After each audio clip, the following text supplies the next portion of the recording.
ჩართე.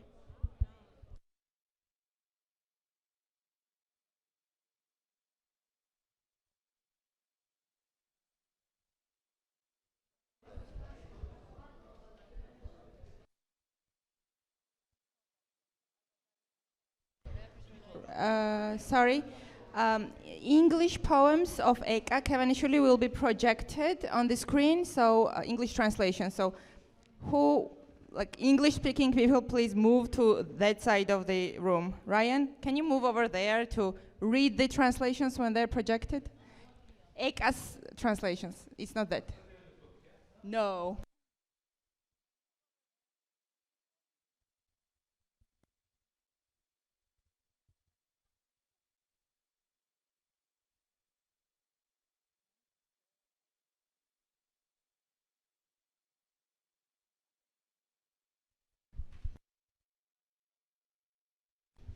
მოგესალმებით. ფესტივალის ბოლო ღონისძიებაზე შევხვდით უკვე ძალიან ლამაზი წარმოთქმული სიტყვით, ლიტერატურით, შემოქმედებით სავსე 5 დღე გავატარეთ ჩვენს ძვირფას სტუმრებთან, მონაწილეებთან და აუდიტორიასთან ერთად. ყველას გვადლობთ, რომ ჩვენთან ერთად ხართ. დღეს ბოლო შეხვედრა ეთმობა 2 არაჩვეულებრივ პოეტს, Carmien Michels ბელგიიდან და ეკა ქევანიშვილს საქართველოდან. ორივენი არიან პლატფორმა Versopolis-ის წევრი პოეტები, ამიტომაც ქვია ამ ღონისძიებას Versopolis-ის პოეტები სათაურად. ლექსებს წავიკითხავთ, Carmien-ის ლექსებს წავიკითხავთ ორიგინალში ნიდერლანდულ ენაზე და ქართულ თარგმანში. ქართულად მისი პოეზია დათო ღოლიჯაშვილმა და შოთა იათაშვილმა თარგმნეს. დიდი მადლობა მთარგმნელებს, მივესალმოთ. და ეკას ლექსებს წავიკითხავთ ქართულად და პროექცია გვექნება ინგლისური თარგმანების. სხვადასხვა მთარგმნელები ყავს, მანან მათიაშვილი, ინგა ჟღენტი, დონალდ რეიფილდი, მოკლედ ამასაც სცენაზე დაინახავთ ყველანი. Welcome, thank you. This is the final event of the festival and I'm very happy to be here on this very beautiful conclusion of our 5-day literary feast with Carmien Michels from Belgium and Eka Kevanishvili, a Georgian poet. These 2 poets are members of Versopolis family, Versopolis platform. That's why the event is titled the Versopolis Poets. So we have Carmien's poems translated into Georgian and also English translations are printed in the booklets that you have on your seats. So whoever needs to follow the poems and their English or Georgian translations, you can take the books and follow them while she reads. I will be doing a very short introduction and then I will let the beautiful poems of these ladies speak to us. But first I want to talk to you about my impressions of their words and of their poetry. And Lizzie will be translating into Georgian and also from Georgian into English. What I can say about the poetry of the 2 of you, both have this particular feature or peculiarity. It can be called the poetry of today and every day, beauty and sorrow that we see in the quotidian. That's the impression that I got. I really love the prose and the poetry that can be brave enough and dare to be honest and earnest to talk about everything that happens around us and within us today. How do you get inspiration for your real poetry as citizens, mothers and daughters? ის მახასიათებელი, უცნაური და უმნიშვნელოვანესი მახასიათებელი, რომელიც ამ 2 პოეტის შემოქმედებაში მე ვიპოვე, არის ის, რომ ეს ლექსები გვესაუბრებიან დღევანდელობაზე და ჩვენს ყოველდღიურ ცხოვრებაზე ამავდროულად. ლექსები მოგვითხრობენ სილამაზეზე და ამავდროულად სევდაზე, რომელიც დაკავშირებულია ჩვენს ყოფასთან და ახერხებენ, რომ იპოვონ როგორც სილამაზე, ისე ტრაგიკული მომენტები ჩვენ ყოფაში. და მე მაინტერესებს, როგორ ახერხებენ ისინი შთაგონების პოვნას თავიანთი პოეზიისთვის, ასეთი რეალური პოეზიისთვის, როგორც მოქალაქეები, როგორც დედები, როგორც ქალი შემოქმედები და ასე შემდეგ. First to you and then we move to it. Oh yes. Hi everyone. How I get inspiration from daily life is actually when I started writing, I hear a lot of reverb, but yes. When I started writing, I just wandered around a lot with my notebooks. And when I was in the train or in the metro, I just how do you say it? With my ears, I just tried to hear what people were saying, and I eavesdropped. Yes, a lot, and I really like it because you don't have a context, but you get immediate. Something is happening, and you, because of the parlando, sometimes it's boring, but sometimes it's really interesting, and that inspired me a lot for my books, but also for my poems. I tried to listen to vocabulary of all kind of people, because I think language itself is quite artificial. I think a lot about language, so I steal it to get it realistic, actually. Yeah. შთაგონების ძიება ჩემი პოეზიისთვის და ზოგადად შემოქმედებისთვის დაიწყო ხეტიალით. დავხეტიალობდი ჩემს რვეულით ხელში, სადგურებზე, მეტროში და ვცდილობდი რომ ყური დამეგდო სრულიად უცხო ადამიანებისთვის და გამეგო რაზე საუბრობდნენ, მიუხედავად იმისა, რომ ეს შეიძლება სრულიად კონტექსტიდან ამოვარდნილი ყოფილიყო. და სწორედ ასე ვიპარავდი იდეებს ჩემი რომანებისთვის და რა თქმა უნდა ამას პოეზიისთვისაც ვაკეთებ და ზოგადად ვფიქრობ რომ ენა ძალიან ხელოვნური კონცეპტია და ასეთი სახით ენის აღება უცხო ადამიანებისგან ჩემთვის არა მარტო შთაგონების წყარო, არამედ საინტერესო მომენტია შემოქმედებით პროცესში. Yes, and on the other side, opposite to that, I think that poetry really has to be from the body, experienced through the body. So while I'm writing, I read out loud a lot, so it has its own rhythm. It's like music or drum or something like that. მეორე მხრივ ვფიქრობ პოეზია უნდა იყოს სხეულით განცდილი ხელოვნება და როდესაც ვწერ პოეზიას მას ხმაღლა ვკითხულობ რომ მე თვითონაც განვიცადო და ყველა ის სენსაცია ვიგრძნო რომელიც ჩემი სიტყვებით შეიძლება ადამიანამდე მივიდე. So it has to do something with my senses when I read it, and when I read poetry, and that is also not my aim or my purpose, but just it happens like that my poetry is also resonating and doing something with the organs. Yeah. როცა ტექსტს ვკითხულობ, აუცილებლად უნდა გქონდეს ამას გავლენა ჩემს შეგრძნებებზე და მიუხედავად იმისა, რომ ეს ჩემი მიზანი მაინც და მაინც არ არის, როცა ვწერ, მინდა რომ გქონდეს აშკარა გავლენა ჩემზე, ჩემს ხელზე და ჩემს ორგანოებზეც კი. Indeed. Yeah. მე როგორ და მოგესალმებით საღამომშვიდობის ყველას.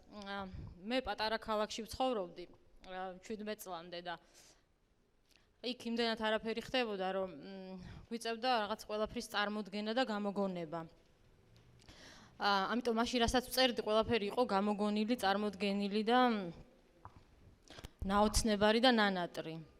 და მე როცა დიდ ქალაქში დავიწყე ცხოვრება, აქ უკვე იმდენი რამე ხდებოდა, რომ და თან რეალური ამბები, რომ არაფრის გამოგონება აღარ მჭირდებოდა, იმიტომ რომ ყველაფერი ხდებოდა და მე ეს ნამდვილი ამბები შევიყვარე და ამ ნამდვილ ამბებზე დავიწყე წერა და რაც შეეხება ინსპირაციას, მე რეპორტიორი ვარ, აგერ უკვე 22 წელია ჟურნალისტი ვარ, ყოველდღიური ამბების და არა მხოლოდ ჟურნალისტი და აი თუ უბრალოდ რომ წარმოიდგინოთ ეს რა მდგომარეობაა.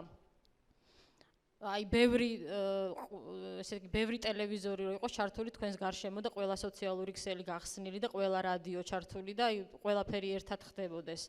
ეს არის დღეს ჩემი ცხოვრება და აქ იმდენი ამბავი ხდება, რომ უბრალოდ ძალიან ადვილი არის წერა და ინსპირაციის მიღება. I had lived in a very small town until I became 17, and when you live in a place like that, you have to be imaginative. So everything that I was writing about was fictional, imagined, and at the same time dreamlike. But when I moved to a large city, of course, I didn't have the necessity to make up stories, as there were many interesting, fascinating things happening around me. So the reality started to find itself in my writing. I also want to note that I am a reporter, and I have been a reporter for 22 years. And you can imagine all sorts of situations that I have to face when I work. And just to give you one example, imagine sitting and being surrounded by a bunch of TV sets and radios and social media accounts, and all of them simultaneously saying something to you. So that's what it's like to work in this profession and hear stories. And of course, it is effortless to find inspiration and material for work when you are surrounded by all of this. Thank you. Just one more question before I move to letting you take the stage. You both, in this selection, you both have poems about, maybe not about, but mentioning your parents or grandmother. Writing about parents or family, or in the connections that you see within the family, within your loved ones. Is it the different kind of writing and different kind of closeness rather than writing about politics or migration crisis in your case? ერთი თემა, რომელიც ასე ვთქვათ საზიარო არის ამ არჩეულ ლექსებში, რომლებსაც დღეს წარგიდგენთ, არის ის, რომ ორივენი წერთ მშობლებზე, ბებიაზე მაგალითად ერთ შემთხვევაში, და მაინტერესებს, რამდენად განსხვავებულია წერა, როცა ასეთ თემას ეხება მასალა და რამდენად არის შენარჩუნებული სიახლოვე და როგორ განსხვავდება ამ მხრივ ასეთ თემაზე წერა სიტყვაზე პოლიტიკაზე, მიგრაციის კრიზისზე და მსგავს სერიოზულ თემებზე წერისგან. I have a small poem that I will read later on about my grandmother who had Alzheimer, and because she's dead, it's a poem with melancholy but not a lot of humor. It's more honest. Whilst I have also a poem about my mother who is in my womb, and I think because she's alive and she's very alive, my mother, I can write with more humor and more absurdity about her and about my parents. Yes. მოგვიანებით წავიკითხავ ერთ ლექსს, რომელიც ბებია ჩემზეა დაწერილი, ბებია ჩემზე, რომელიც ალცჰაიმერით იყო დაავადებული და ახლა გარდაცვლილია და აქედან გამომდინარე დიდად იუმორისტულ მომენტებს ვერ ნახავთ ამ ლექსში, ბევრად უფრო მელანქოლიით სავსე შეგრძნებას დაგიტოვებთ, ხოლო რაც შეეხება მეორე ლექსს, რომელიც დედაჩემზეა დაწერილი, დედაჩემი ცოცხალია და აქ თავისთავად უფრო შეიგრძნობა ცოცხალი და იუმორისტული დეტალები, მაგალითად წერ რომ ის ჩემს საშვილოსნოშია და ის ფაქტი რომ ის ცოცხალია მაძლევს მეტ შესაძლებლობას რომ უფრო თავისუფლად ვისაუბრო მასზე და ვწერო მასზე. Same question. თავიდან ძალიან სპონტანურად ვწერდი ამ დედაჩემზე და მამაჩემზე, მაგრამ რატომ ვწერდი და რატომ ვწერ მათ ამბოლ დროს გავეცი, მე მგონი პასუხი. და მე მგონი აქვს ორი მიზეზი ამას. ერთი რომ რაღაცნაირად მიუხედავად იმისა, რომ ისინი დიდად არ კითხულობენ ჩემს პოეზიას და კარგია რომ არ კითხულობენ, მე მგონი. რაღაცნაირად არის მცდელობა რომ ველაპარაკო მათ შორიდან და ის უთხრა რაც არასდროს მათთვის არ მithქვამს და ახლაც ვერ ვეუბნები და არც ადრე მithქვამს და მე მგონი ვერც მომავალში ვეტყვი. ეს ერთი და მეორე მიზეზი რატომაც ვწერ მათზე არის რაღაცნაირად მათ დაბერებასთან და მათ სიკვდილთან შებრძოლება რა. უბრალოდ ჩემ თავს ვამზადებ ამისთვის, რომ ისინი ერთ დღეს აღარ იქნებიან და ხო რაღაცა მაგშიშის გადალახვის და დათრგუნვის მიზეზით ვწერ, ასე მგონია. I started writing about my parents very spontaneously, and it wasn't until recently that I realized why I was writing about them. So I guess there are two main reasons. One being that when I write about my parents and they don't read my work, which is, I think, better to be left like that, when I write about them in my work, I am conversing with them and I am telling them things that I wouldn't be able to tell them otherwise. Something that I wanted to tell them in the past, something that I want to tell them now or in the future. So that is one reason. As for the second reason, I guess it is my own way of dealing with their lives and them becoming older and one day meeting death. So I realized that they will not be here forever, and I will need to deal with the fact that they won't be with me forever. So that is my personal way of dealing with their imminent death. Thank you. We're gonna move to poetry now. We'll start with you, and then we're gonna switch between the two poets. Is it okay if I stand? Yes.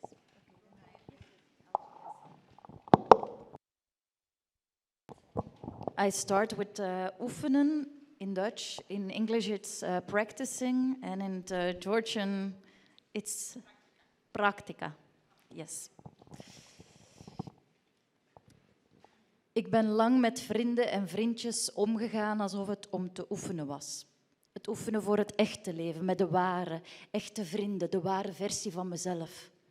Toen het zover was dat ik dacht dat ik bij de ware was, kon ik niet ophouden met oefenen. Ik was zo gewend te oefenen dat ik vergeten was hoe echt dan ging.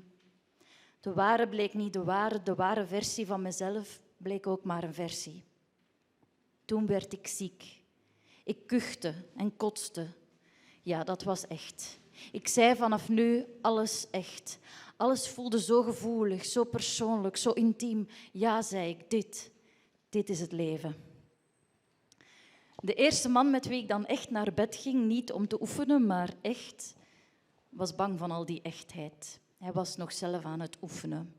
In de supermarkt in de Lange Leemstraat, waar ze altijd van die melige muziek draaien, huilde ik zo hard, terwijl ik mijn spullen op de kassaband laadde, dat een oud vrouwtje mijn boodschappenmand overnam. Zakdoeken, kattenmelk, chip, chocolade, zwarte rum, amaretto, schnaps. Ze laadde het allemaal met haar vrije vingers uit mijn mand op de band. Ik moest lachen door mijn hartenkwelling heen. Dit is echt, voelde ik. Toen werd het winter, werd alles duf en kroop iedereen bijeen en lukte het me even niet meer om echt te zijn. Dus ging ik weer oefenen. Ik oefende mooi te zijn, ik oefende zelfzeker te zijn, ik oefende bewust te zijn, ik oefende krachtig te zijn, ik oefende kwetsbaar te zijn, ik oefende in het moment te staan, ik oefende iedere avond mijn tanden te flossen, ik oefende van mensen te houden, ik oefende te ademen, ik oefende om. Ik oefende niet om doodsbang te zijn, want dat was ik al zo lang geweest. Ik oefende echt te zijn. Wanneer komt er nu een einde aan al dit oefenen, bad ik al oefenen tot de hemel die er wel of niet was. Maar ik was nog niet klaar met oefenen. Ik oefende hetero te zijn. Ik oefende lesbo te zijn. Ik oefende aanbieder, tussenpersoon en ontvanger te zijn. Ik oefende iemand te zijn. Ik oefende niemand te zijn. Ik oefende solo, duo, trio, quattro en orkest. Ik oefende alles wat niet verboden was bij de wet van het meest liberale land.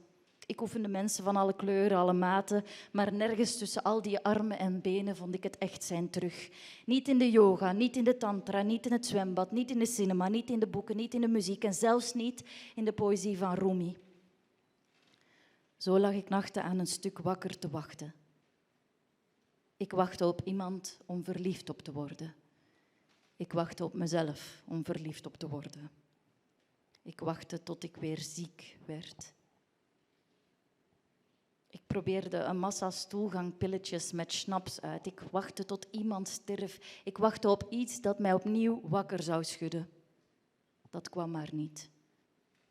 Het werd lente, zomer, herfst. Het komt pas als ik dadelijk sterf, dacht ik. En de gedachte aan de dood die niet te oefenen valt, gaf mij troost. Zo vergat ik even te wachten. Zo vergat ik even dat ik maar aan het oefenen was. Ik keek uit mijn raam.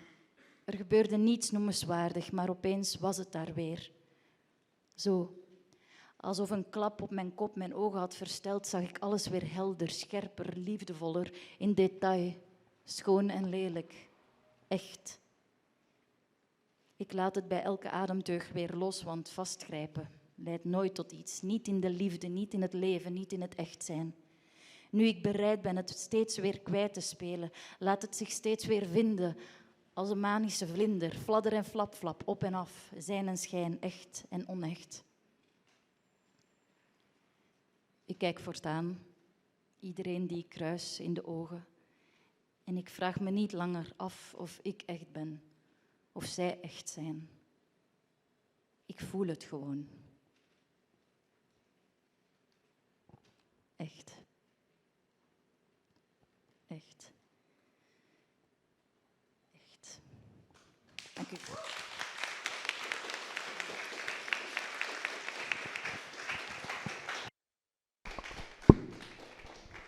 სანამ თარგმანს წავიკითხავ, მინდა აუცილებლად აღვნიშნო, რომ დღეს ჩვენ ჰოლანდიური ენიდან ქართულად თარგმნა რო არ გვიჭირს, ეს არის ბელგიელი ინგრიდ დეხრავეს დამსახურება, რომელმაც წლების წინ შეისწავლა ქართული ენა, შემდეგ უმაღლესი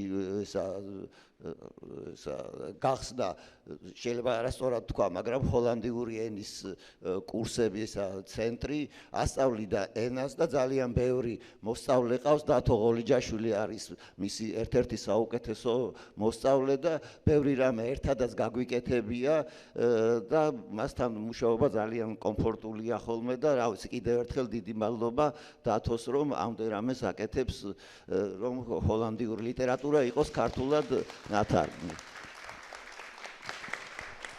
Before I proceed to reading the Georgian translation, I would like to make one distinction. The reason why it has become so possible to translate Dutch poetry into Georgian is due to the contributions of Ingrid de Rave, who learned Georgian many years ago and even opened a special academic courses for Dutch and Georgian relations and these two languages, and had many students and taught many students how to travel between these two languages effectively. And I would also like to note the contributions of Dato Doijashvili, who is one of the translators. Practica.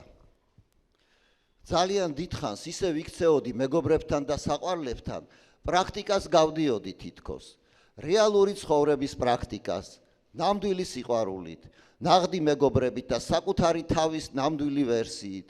და როცა მეგონა რომ ნამდვილ სიყვარულს ვეწვიე, პრაქტიკას მაინც ვერ შეველიე.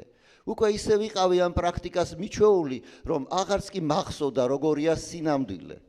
ნამდვილი სიყვარული არ გამოდგა ნამდვილი, საკუთარი თავის ნამდვილი ვერსიიდან კი მხოლოდ და მხოლოდ ვერსია შემრჩა. მერე ავად გავხდი, ვახველე და ვაღებინე. ეს უკვე რეალური იყო, ჩემს თავს ვუთხარი. ამიერიდან ყველაფერი რეალური. ყველაფერს ძალიან სათუთად, ძალიან პირადულად და ძალიან ინტიმურად ვგრძნობდი. დიახ, ვუთხარი ჩემს თავს. აი ცხოვრება. პირველი კაცი, ვისთანაც მე ნამდვილად ვიწექი, განა პრაქტიკისთვის, არამედ ნამდვილად დააფრთხო ამ სინამდვილემ. მისთვის ეს ჯერ კიდევ პრაქტიკა იყო. ლანგე ლაიმსტრიტზე, მარკეტში, სადაც მუდამ უმსგავსო მუსიკა აქვს ჩართული, ისე ავქვითინდი სალაროსთან, როცა პროდუქტებს ვალაგებდი, რომ ვიღაც დედაბერმა კალათი გამომართვა, ცხვირსახოცები, კატის რძე, ჩიფსები, შოკოლადი, შავი რომი, ამარეტო, შნაფსი, სიფრიფანა თითებით ამოაწყო კალათიდან კონვეიერზე. სიცილი ამიტყდა გულა მოსკნილს.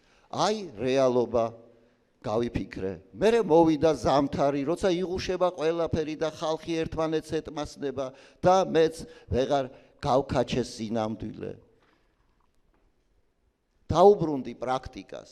პრაქტიკაში ადრე ყოფილიყავი თავდაჯერებული, ცადე პრაქტიკაში ყოფილიყავი გონიერი, პრაქტიკაში ცადე ყოფილიყავი ლამაზი, პრაქტიკაში ცადე ყოფილიყავი ღონიერი, პრაქტიკაში ცადე ყოფილიყავი უმწეო, პრაქტიკაში ცადე მომენტის დაჭერა, პრაქტიკაში ცადე საკუთარი ცხოვრების დაბალანსება, პრაქტიკაში ცადე ყოველ საღამოს ძაფით მეწმინდა კბილები, პრაქტიკაში ცადე მყარებოდა ადამიანები, პრაქტიკაში ცადე მესუნთქა, პრაქტიკაში ცადე აუმი, პრაქტიკაში ცადე არ მქონოდა შიში, რომელიც მუდამ თან მდევდა, პრაქტიკაში ცადე ყოფილიყავი ნამდვილი, როდის მოეღება ბოლო ამ პრაქტიკას, პრაქტიკაშივე შევღაღადებდი ღმერთს, რომელიც ან იყო და ან არა, მაგრამ პრაქტიკის დასრულებას ჯერ ბევრი აკლდა, პრაქტიკაში ცადე ყოფილიყავი ჰეტერო, პრაქტიკაში ცადე ყოფილიყავი ლესბი, პრაქტიკაში ცადე ყოფილიყავი მიმწოდებელი, ჩუამავალიც და მივღებიც, პრაქტიკაში ცადე ყოფილიყავი ვინმე, პრაქტიკაში ცადე ყოფილიყავი არავინ, პრაქტიკაში ცადე სოლო, დუეტი, ტრიო, კვარტეტი თუ ანსამბლი, პრაქტიკაში ცადე ყველაფერი, რასაც კი არ კრძალავდა ყველაზე ლიბერალური ქვეყნის კანონი, პრაქტიკაში ცადე ყველა ზომის და ფერის ადამიანი, მაგრამ ამდენ ფეხებსა და ხელებს შორის ვერ ვიპოვე ვერაფერი ნამდვილი, ვერ ვიპოვე ვერც იოგაში, ვერც ტანტრაში, ვერც აუში, ვერც კინოში, ვერც წიგნებში, ვერც მუსიკაში და ვერც თვით რუმის პოეზიაში.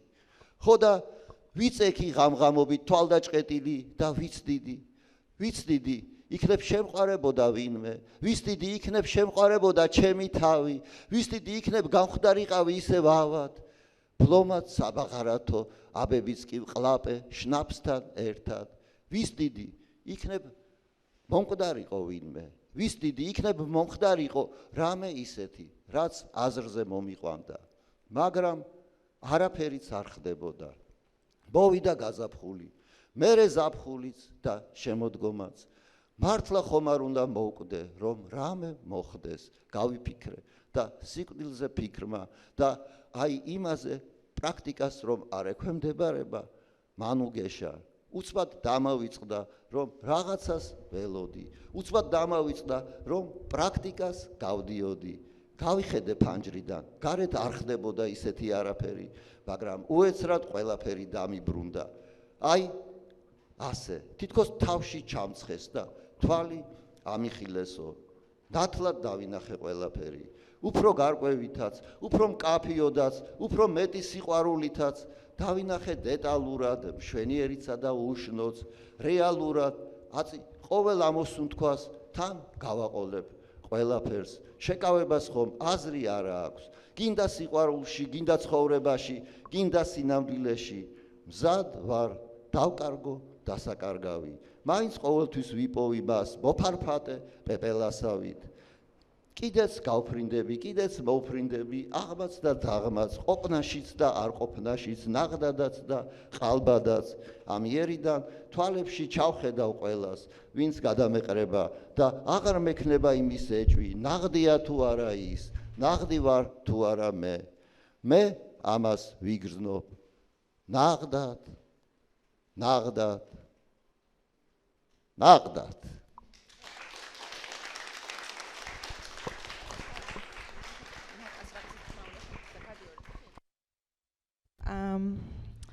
I want to ask Eka now to read her first poem. The Georgian English translation is projected on the screen, sorry.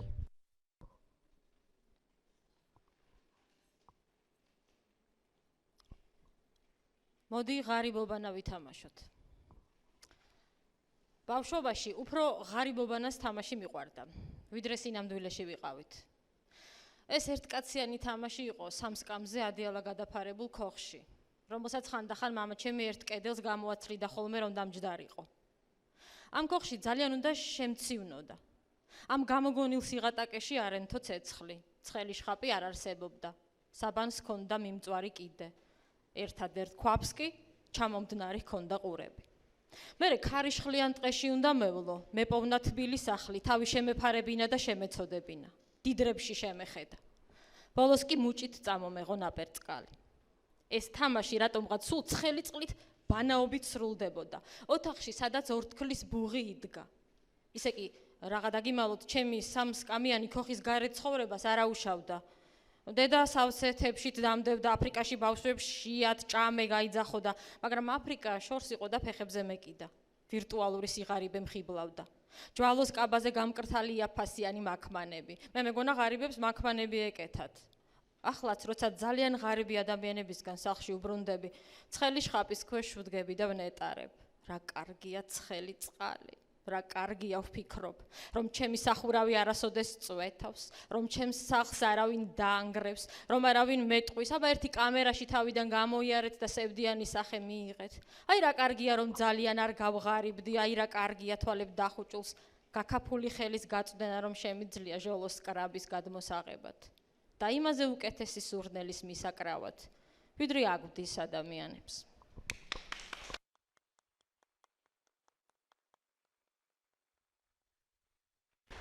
Thank you. Okay. Carmien, please. Thank you. Alles is jaren geleden. I don't know. Everything is years ago, is it in English? Geen schelp. Geen schelp helpt me te horen wat ik in flaporen van verlegen jaren vergat.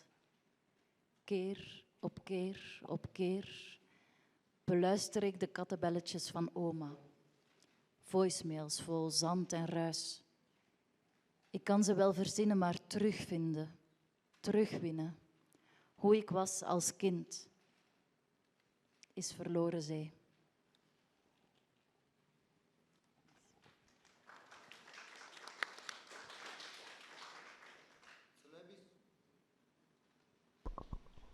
წლების წინ იყო ეს ყველაფერი.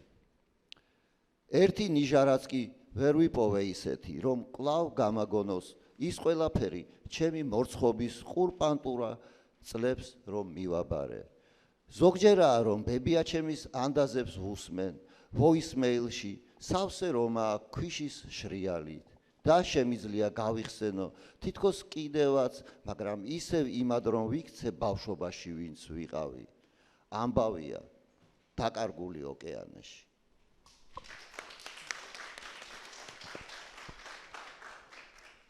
I want to add to this poem, it's about the grandmother that had Alzheimer. She was, when the sickness was evolving, she kept notes all over her home. So at the fridge there was a note, tomorrow going to the hairdresser, and at the telephone there was a note with buying pineapples.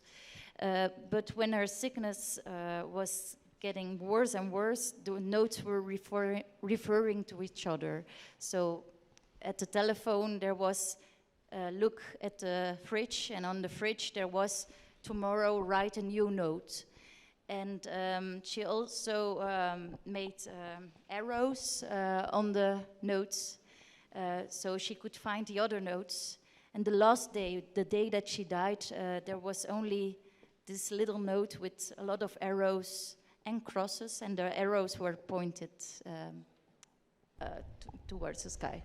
ეს ის ლექსი იყო, რომელიც ცოტა ხნის წინ ვახსენებებია ჩემზე, რომელიც ალცჰაიმერით გარდაიცვალა და მინდა ერთი კომენტარი დავამატო, მაშინ როდესაც ეს დაავადება ვითარდებოდა, ბებია ჩემი ცდილობდა რომ გაემარტივებინა საქმე იმით, რომ ყველგან სახლში აკრავდა ფურცლებს, სადაც ინფორმაცია ჰქონდა მიწერილი. მაგალითად, ხვალ უნდა წახვიდეთ თმის სტილისთან, ან უნდა წახვიდე სუპერმარკეტში იყიდო ვაშლი და ასე შემდეგ. და როცა უფრო და უფრო უარესდებოდა დაავადება, ამ მიწერილმა ფურცლებმა ერთმანეთს დაუწყეს საუბარი და ერთმანეთზე მიმართება. მაგალითად, მაცივარზე შეიძლებოდა ყოფილიყო გაკრული, შეხედე იმ ფურცელს, რომელიც ტელეფონთან დევს, ტელეფონთან კი შეხედე იმ ფურცელს, რომელიც მაცივარზეა გაკრული. და საბოლოოდ იყენებდა ისრებს, რომ მieნიშნებინა, რომელი მხრისკენ უნდა შეეხედა. და იმ დღეს, როცა გარდაიცვალა, ვიპოვე ერთი გაკრული ფურცელი, სადაც ეს ისრები ზემოთ იყო მიმართული ცისკენ. Yes, and because of she repeated herself quite often, I will repeat this poem, but just once again. და რადგან ის ამ მთელ პროცესს იმეორებდა უამრავჯერ, მე მინდა რომ კიდევ ერთხელ წავიკითხო ეს ლექსი და გავიმეორო მეც. Yes. Alles is jaren geleden. Geen schelp. Geen schelp helpt me te horen wat ik in flaporen van verlegen jaren vergat. Keer op keer, op keer, op keer, op keer, op keer beluister ik de kattenbelletjes van oma. Voicemails vol zand en ruis. Ik kan ze wel verzinnen, maar terugwinnen hoe ik was als kind is verloren zee.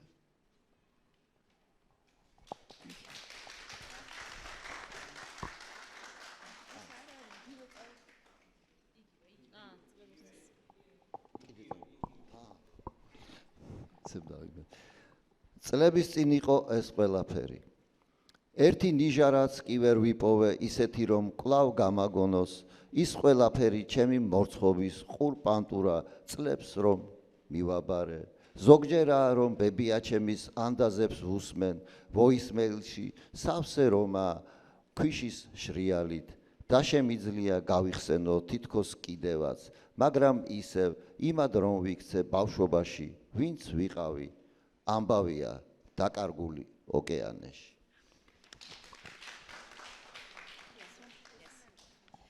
The next poem is based on a sonnet of Pablo Neruda. I know it by heart, and I have performed it a lot when I was on festivals and I had no money with me and I wanted free food. I said this poem of Neruda, so I know it very, very well. And later on, when I was working on my poetry, I stole his sonnet and made another sonnet with it, but with the same rhyme. Yes. შემდეგი ლექსის შთაგონების წყარო იყო სონეტი პაბლო ნერუდასი, რომელიც ერთ-ერთი ჩემი უსაყვარლესი სონეტია მის შემოქმედებიდან და ზეპირად ვიცი და როცა დავდიოდი ხოლმე ფესტივალებზე, უფრო ახალგაზრდა როცა ვიყავი, ხშირად ვასრულებდი ხოლმე დადგმით ამ სონეტს. და ამ ლექსის წერის დროს, ასე ვთქვათ, ვისესხე და ავიღე ნერუდასგან ოღონდ მხოლოდ რითმა. Jij houdt het nu vast, ik het altijd. In de stad kleeft de trots in onverwachte zachtheid op de stoep. Ik ben een vrouw die haar medemensen voedt. Je kent me niet, je kent mijn lichaam. Ik vraag of steel geen woorden. Achteraf zal iemand beweren dat ik slapende oren heb verhandeld. Dat ik zeemanden door de riolen voer. En als geschoten vogels rond mijn enkels droeg.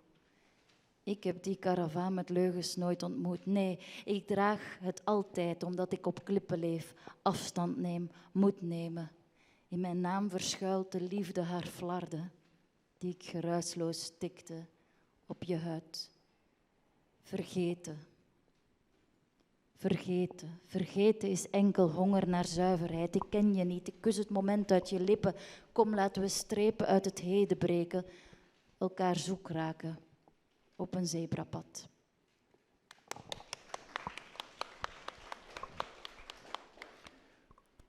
შენ დღევანდელი დღით ხარ, მე კი პარადისობით. ამ ქალაქში ქვაფენილზე მიჭყლეტილა ღირსება და თანაც მთლესავით. მე ის ქალი ვარ, ვინც სულ კვებავს თავისიანებს. შენ არ მიცნობ, იცი, მარტო ჩემი სხეული.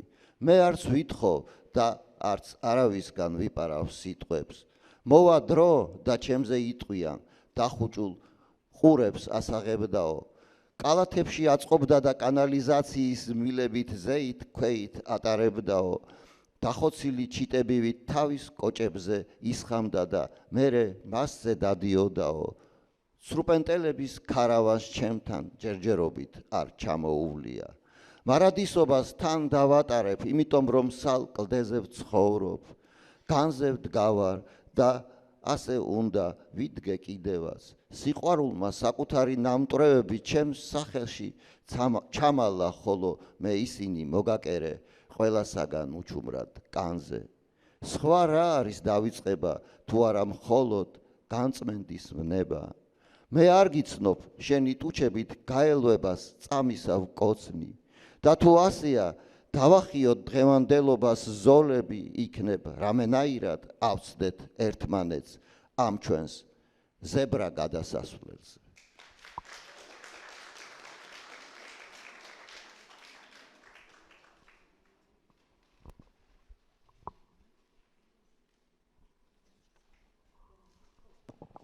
Pennenvriend.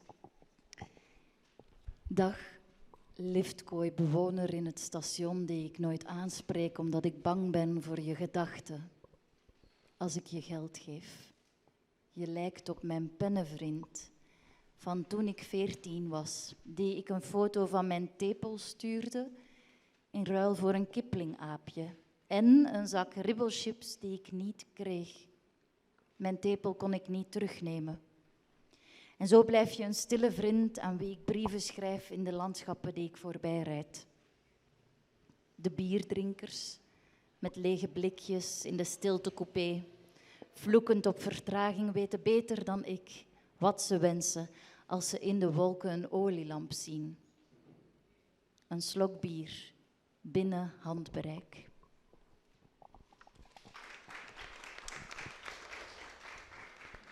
მეგობარი მიმოწერით.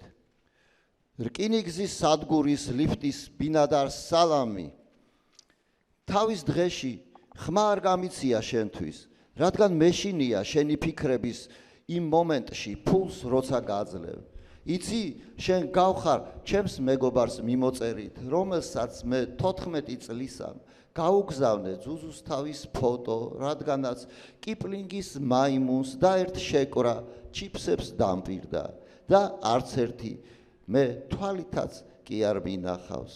ზუზუსთავს კი, აბა ვინღა დამიბრუნებდა, ამიტომ შენ მუდამ იქნები ჩემი მდუმარე მეგობარი, რათა გწერო წერილები პეიზაჟებიდან, რომელთა შორის მოძრაობ ხოლმე. იმ ლოთებმა ლუდის ქილები რომ გამოცალეს და წყნარ ვაგონში გინება ატეხეს, ასე რატომ ვაგვიანებთო ჩემზე უფრო უკეთიციან რაინატრონ, თუ კი ღრუბლებში უეცრად ლამპარს დაინახავენ. ლუდი იყოს გამოულევლად. და ახლა როგორც სტადიონზე მოედანზე ხდება ხოლმე ცვლილება, მე გავალ გუნდიდან და დათო ღოლიჯაშვილს ვთხოვ, რომ დანარჩენი ლექსები მან წაიკითხოს. And as it happens on the soccer field, now I will be leaving the stadium and Dato Doijashvili will take my place. რაღაცა დამჯდარი არ გამომდის კითხვა და ესე. ანუ მე შესავალს არ გავაკეთებ ისევე, ხო? ესე. ამ ლექსს ქვია ჩემი ლამაზი ცხოვრება. My beautiful life. სად არის ბოლოს და ბოლოს ეს ჩემი ლამაზი ცხოვრება? ხო მინდოდა და თითქოს მახსოვს ადგილიც კი შემოვუღობე. აი აქ იქნები შენ ჩემო ლამაზო ცხოვრება. თითქოს რამდენი ძელი გავთვალე, რამდენი მესერი შევღებე, ცეცხლი რამდენჯერ დავანთე და მაგიდასაც მონდომებით გადავაფარე ის წითელი კუბოკრული საფარებელი. ბედნიერი ფილმების სადღესასწაულო სუფრების სამკაული. გონი ყველაფერი გავაკეთე, რაც საჭირო იყო. აი უმაღლესი, აი კარგი სამსახური, აი შვილი, აი ქმარი, თანაც ისე მოხდა არაერთი. აი დიდი სიყვარულით, რომელიც მართალია ბოლომდე დაიფშნა, მაგრამ ნამდვილად არსებობდა. რატომ დაიკარგა ეს ლამაზი ცხოვრება იმ ცნობილი კაცივით, ერთ დროს კარგი მწერალი რომ ვეგონე და მოკრძალებით მთხოვდა ინტერვიუს მაქებდა. იმ ქალივით ნეტა შენაირი გამოვიდეო რომ ჩურჩულებდა. მე უხერხულობის ჭიანჭველებს ვიბერტყავდი ტანიდან. კიდე კარგი არ დავიჯერე. აბა სად ახარ ჩემო ლამაზო ცხოვრებავ, გამოდი. რა დაგაკელი, რა არ გაგიკეთე. იქნებ იმიტომ იმალები ძაღლი და კატა რომ არ მყოლია. შეიძლება უფრო უნდა გავმხდარიყავი, ან იქნებ კიდევ სადმე უნდა მესწავლა ამ სიბერეში. იქნებ სხვისი სიტყვების მათხოვრობა და სხვებისთვის ხორცსაკებ მანქანაში გატარება და რბილ ლუკმებად პირში ჩადება თავიდანვე შეცდომა იყო. იქნებ პირიქით ყველაზე საშინელი ამბების ამინდის პროგნოზად ვიქეცი, უბედურებების გამომცხადებლად. მაგრამ ლამაზი ცხოვრება ნამდვილად მინდოდა. წესით ბევრი ფულიც უნდა ყოფილიყო მაგ ცხოვრებაში. იაფიან მაღაზიებში არასოდეს უნდა მევლო. ჩემ შეყვარებულს ის იდიოტური გულის ფორმის ბუშტები უნდა ეთრია ჩემი დაბადების დღეებზე. 12 საათზე მაშხალები ესროლა. დიახ, ეგ მეგონა ლამაზი ცხოვრება. თქვენ ალბათ არა. აი მე კი ძალიანაც თანახმა ვიყავი. ახლა როგორია ის, რომელშიც ვცხოვრობ, თუ ის მათ ცხოვრებს. იქნებ უნდა ვაღიაროთ, რომ როცა რაღაც არ გეტევა, ის ან უნდა გამოიცვალო, ან ისე მოირგო, სული მაინც არ შეგეხუთოს. აშკარად არა ეს ცხოვრება, რომელიც გაუხდელად მაცვია ლამაზი. უბრალოდ ხშირად გულმოდგინეთ ვრეცხავ და ასე იმიტომ ქათქათებს შორიდან.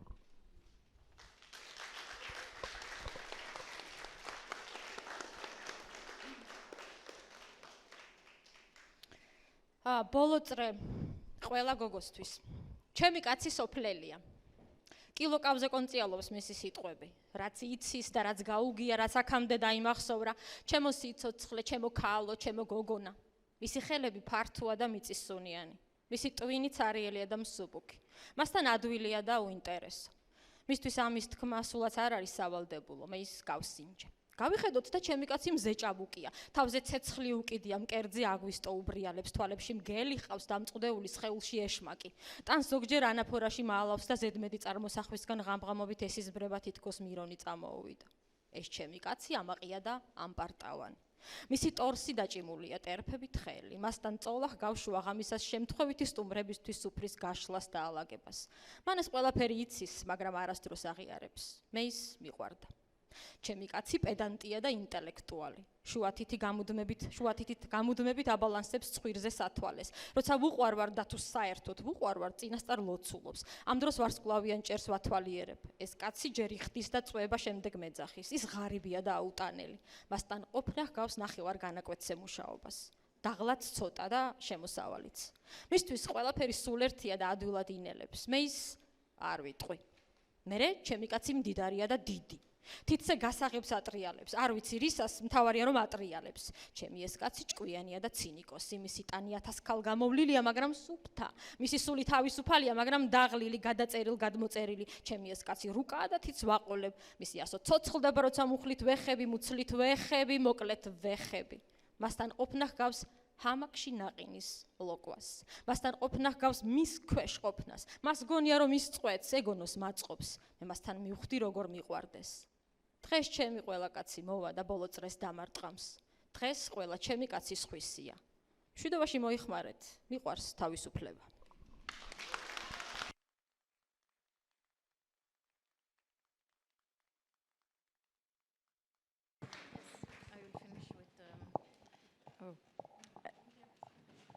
Read everything. No, it's too much. I will just read Het begon, and it's called It Began, and I think in Georgian it is... Yes. Okay.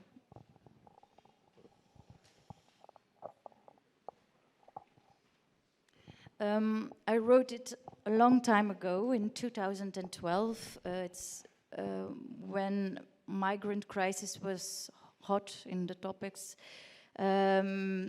Still, it hasn't lost his urgency. ეს ლექსი დიდი ხნის წინ დავწერე, კერძოდ 2012 წელს, როცა მიგრანტთა კრიზისი ძალიან აქტუალური თემა იყო, თუმცა დღესაც არ არის გადასული ჩვენი რეალობიდან. Yes. Thank you. Het begon in 2012 bij de Syrische jongen die een oude auto ombouwde, zodat hij zich in de passagiersstoel kon verbergen. De stopborden bij de bareel, de grensmensen, de honden, die zelfs het kloppend bloed in zetels ruiken. Die als de chauffeur niet had geschreeuwd, met hun tanden zowel het leer van de zetel als zijn huid hadden opengereten. Het begon in 1994 bij de Rwandese vrouw die haar kinderen de boot induwde. De steigere hemel als alvast, het kloppend bloed, het klotsend water, de vrachtwagen, de snelwegen die onder hen doordonderden, de stangen in hun rug, de ruwe handen, de zoektocht naar asiel, een paar papieren die onbetaalbaar, onbeschikbaar, onbereikbaar bleken. Het begon in 1883 bij het Poolse gezin dat met de Red Star Line naar Canada zou varen, maar de tickets waren vervalst. Ze zaten vast in Amsterdam, in lompen gehuld, hun geld vergooid. Geen petroleumlamp om hun zorgen te verlichten, geen toekomstplan. En dan opeens die helpende hand die hen optrok, onderdak aanbood. Begon eigenlijk veel vroeger bij mijn Spaanse bed overgrootmoeder die haar belagers neerstak, het kloppend bloed uit hun aders zag stromen, ze van hun beursberoofde de stad uittrok.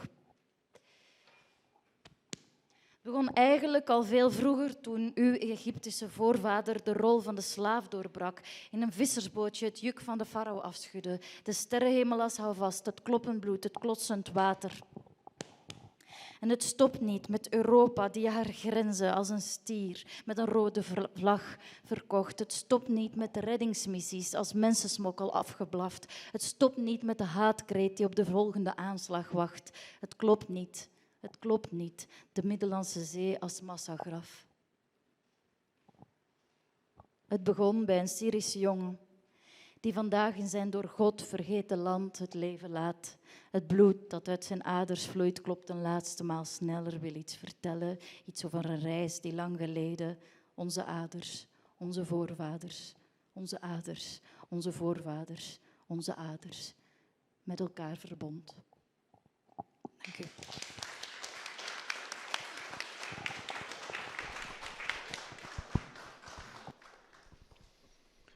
ყველაფერი დაიწყო 2012-ში, როცა სირიელმა ბიჭუნამ ისე მოაწყო ძველი ავტომობილი, რომ სავარძლის ქვეშ დამალულიყო. გაჩერების ნიშნიანი ბარიერები, მესაზღვრეები, ძაღლები, სისხლის ჩქაფუნსაც რომ გრძნობენ სავარძლის ქვეშ. ძღოლს ყვირილი რომ არ დაეწყო, ხომ დაგლეჯდნენ კბილებით იმ სავარძლებს და იმ ძღოლსაც ხომ ზედ მიაყოლებდნენ. ყველაფერი დაიწყო 1994-ში, როცა რუანდელმა ქალმა ნავში ჩამალა თავისი შვილები, ვარსკვლავიანი ზეცის იმედად. სისხლის ჩქაფუნი, ტალღის ტლაშუნი, სატვირთო მანქანა, ავტობანის გრიალი, დაბლა, ზუგზე რკინები, უხეში ხელები, თავშესაფრის ძიება და 2D დოკუმენტი, რომ გახდა ასეთი ფასდაუდებელი, ხელმიუწვდომელი, ძნელად მოსაპოვებელი. ყველაფერი დაიწყო 1893-ში, როცა პოლონელების ოჯახი Red Star Line-ით აპირებდა კანადაში წასვლას, მაგრამ ბილეთები გაუყალბეს და ჩარჩნენ ამსტერდამში. გახვეული ძონძებში, წყალში გადაყრილი ფულით, არც ნავთის ლამპა, არც რაიმე პერსპექტივა სამომავლოდ. მერე უეცრად დახმარების ხელი, სულზე მიუსწრეს და მისცეს თავშესაფარი. ყველაფერი დაიწყო გაცილებით ადრე, როცა ჩემმა ესპანელმა ბებიამ დანაჩასა თავის გამბახებლებს უყურებდა როგორ მოჩქეფდა ძარღვებიდან სისხლი, მერე ააცალა კისები და გამოიქცა ქალაქიდან. თუმცა ყველაფერი კიდევ უფრო ადრე დაიწყო, როცა შენმა ეგვიპტელმა წინაპარმა თავი დააღწია მონობას. გადაიგდო ფარაონის უღელი მეთევზის ნავში, ვარსკვლავიანი ზეცის იმედად, სისხლის ჩქაფუნი, ტალღის ტლაშუნი და ეს არ სრულდება ევროპით, რომელმაც წითელ დროშიან ხარს მიყიდა თავისი საზღვრები. არ სრულდება სამაშველო მისიები, ტრეფიკინგად რომ საღდება. არ სრულდება სიძურვილის ღრიალი მომდევნო ტერაქტს რომ ელოდება. აღარ სრულდება საძმო სასაფლაოდ ქცეული ეს ხმელთაშუა ზღვა. ყველაფერი დაიწყო სირიელი ბიჭუნით, დღეს რომ სიცოცხლეს ესალმება, ღვთისგან დავიწყებულ სამშობლოში და ბოლოჯერღა რომ მოჩქაფუნობს მისი ძარღვებიდან სისხლი და თითქოს რაღაცას გვიყვება უხსოვარი დროის მოგზაურობა, რომელშიაც შეკავშირდნენ ჩვენი ძარღვები და წინაპრები.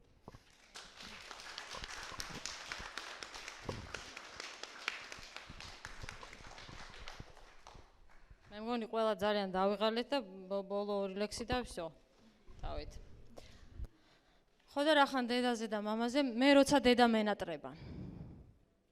სიმართლე ჯობია.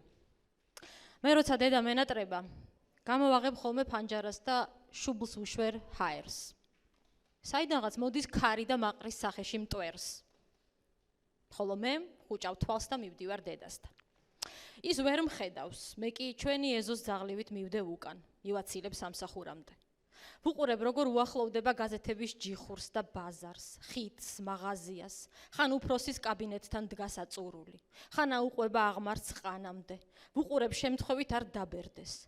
დედაჩემა არ იცის და არც უნდა იცოდეს თვალებს რომ ხუჭავ ჩნდები მის გვერდით სამზარეულოს მაგიდასთან ჩუმად კუთხეში და შევყურებ მის ხელის მტევნებს მის შესაღებ თმას მის მარტოობას როცა დედაჩემი იძინებს მე თვალებს ვახელ და ვბრუნდები მე როცა ამ ბოლო დროს დედა ხშირად მენატრება ვიღებ ტელეფონს და დავყურებ მის სახელს სიაში დედა მენატრები ეს ორი სიტყვა მინდა ვუთხრა და გავუთიშო მერე კი ვიტიროთ ერთად რადგან როგორც იქნა ვუთხარი დიდი ღორობა კი ამის აღიარება მაგრამ ამის მაგივრად ვეუბნები დედა რამდენი კოზი შაქარი დედა რამდენი მწიკვი მარილი და რამდენი წვეთი თაფლი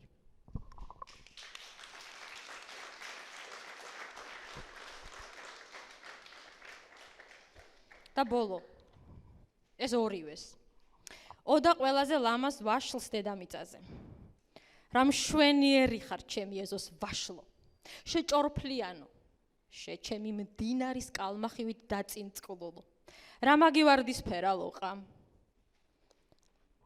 საიდუმლო პაემნიდან დაბრუნებული გოგოსავით ბებია ჩემის ხელებივით რამ დაგიჭკნო ეგ მოქცეული გვერდი ვაშლო ეს შენ გონია რა უბრალოდ ვაშლი ხარ რომელიც ერთ ჩვეულებრივ ხეს გამოება ახლა მე მკითხე როგორ მშურს შენი სილამაზის შენი დაბადების შენი ჩამოვარდნის შენი ჩემს ეზოში დალპობისაც მშურს და იმ ტოტზე ცხოვრებისაც მზიან დღეებში ჩემი ფანჯრისკენ რომ ტრიალდება ჩემი ცარიელი ოთახის ფანჯრისკენ სადაც აღარ ვარ ხოლო ზაფხულის თავსხმა წვიმის დრო შენ გაგრილებ ჩემი წვიმა შენ გეხვევა ეგ წვიმა გიჩენს მაგ ჭორფლებს ეგ ქარი ეგ უეცარი ყინვა ეგ ჩემი ჭორფლებია რა ბედნიერი ხარ ჩემი ეზოს ვაშლო რა წონიანი რა ჯანმრთელი როგორ მინდა ხოლმე მაშინ გნახო როცა ყვავილობ და ოდნავ მოტკბო ფურცლებს იშორებ რომ გამოჩნდე ვაშლო ნეტა იცოდე როგორ მოდიხარ ხოლმე ჩემთან როცა ჩამოგკრეფენ ზამთრისთვის გაგამზადებენ ცივ ოთახში გაგამწესებენ ჩემთვის აგარჩევენ და გგზავნიან მათ გონიათ მიგზავნიან ზამთარში ხილს გემოს გასახალისებლად გულის გადასაყოლებლად რკინით გასამდიდრებლად სინამდვილეში კი მიგზავნიან ჩემს წინა ცხოვრებას რომელიც დამავიწყდა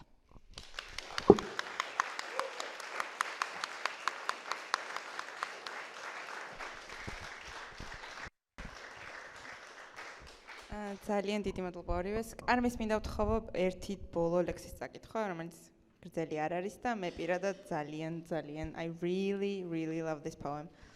One more and we say goodbye. Okay.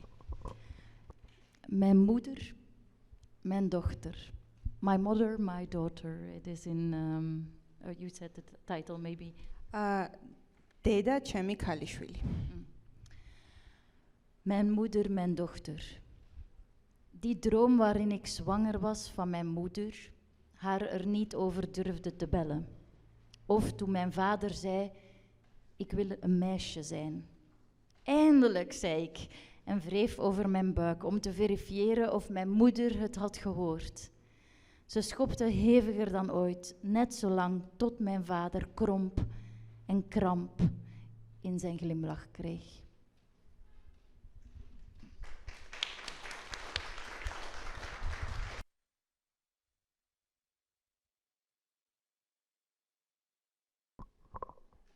დედა ჩემი ქალიშვილი.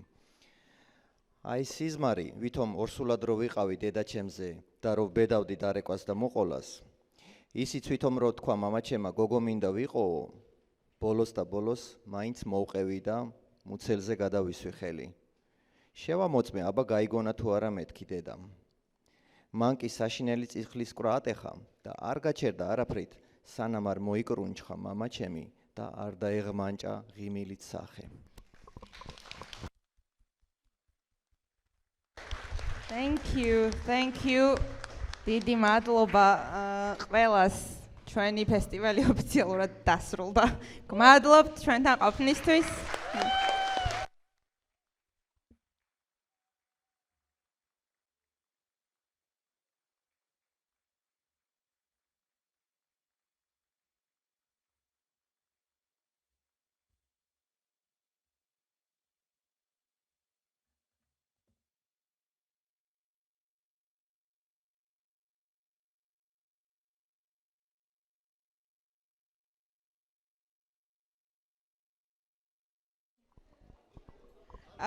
ვერანდაზე გეპატიჟებით ყველას ღვინის დასალევად და ნატაშას ვთხოვთ ასევე ვერანდაზე რომ